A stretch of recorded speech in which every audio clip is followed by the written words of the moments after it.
Voici les bénéfices de la méthode hypopressive.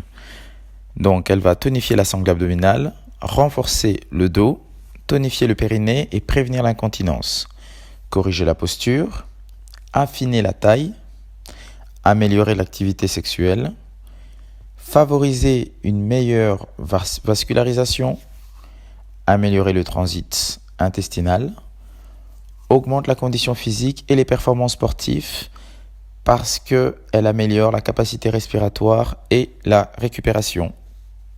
Nous allons commencer par une petite explication des muscles qui composent notre sangle abdominale.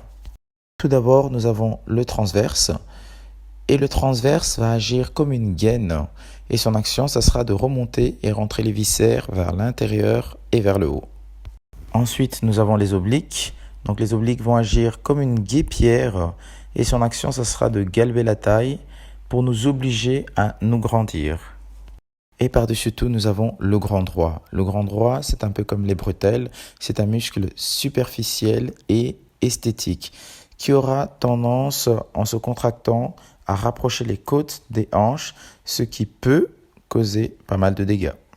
Voici une vue d'ensemble des muscles qui composent la sangle abdominale. Donc tout en haut, nous avons le diaphragme et tout en bas, nous avons le périnée qui va soutenir et maintenir la masse viscérale.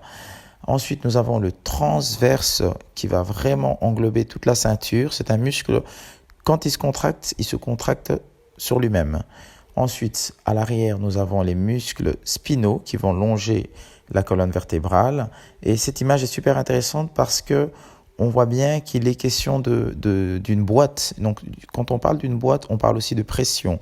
Durant la méthode hypopressive, on va devoir diminuer la pression donc dans la sangle abdominale pour pouvoir travailler et être en hypopression.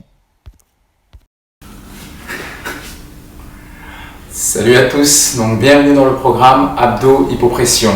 Nous sommes partis pour un mois ensemble à raison de 3 séances par semaine de plus ou moins 30 minutes.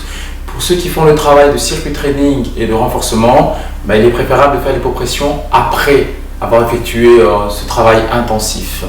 Pour ceux qui font le travail en mobilité, vous pouvez le faire avant ou après, ça n'a pas vraiment d'importance. Si vous êtes prêts, installez-vous au sol avec moi pour commencer.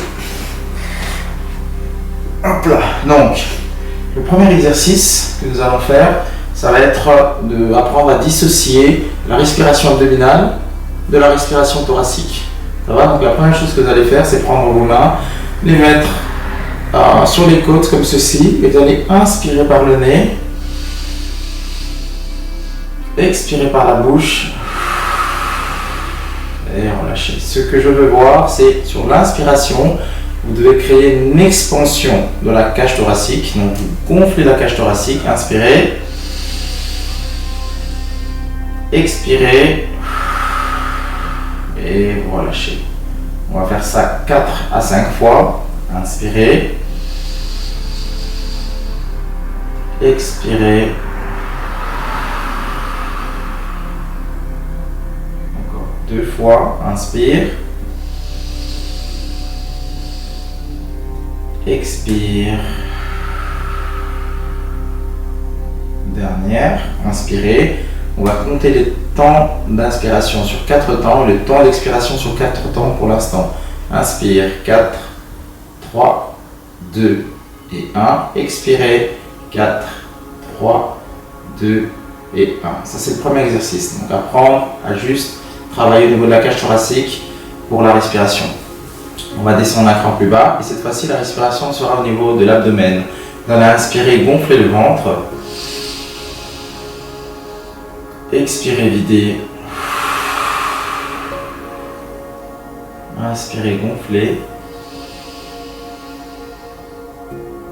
Expirez et videz.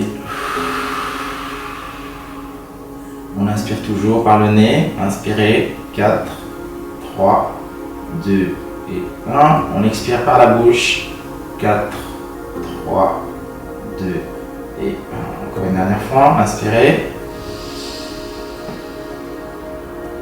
Expirez et relâchez.